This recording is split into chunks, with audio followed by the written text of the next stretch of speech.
এই সভা থেকে একটা প্রস্তাব দিতেছি যে ধর্ম মন্ত্রণালয় থেকে যে বই ছাপা হয়েছে এটা ব্যান করা এবং এই ফতোয়াদাতা যারা সরকারের পেটে কৃমি ঢুকে গেছে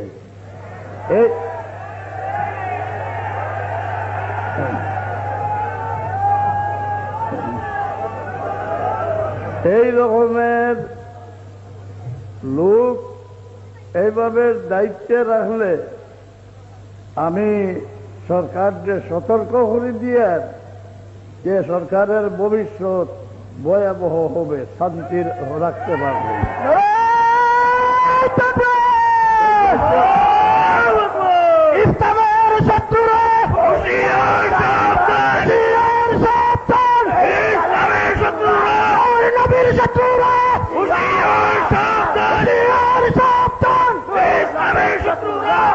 এই রকমের লোকরে পদত্যাগী সরাই দেওয়া দরকার কিনা?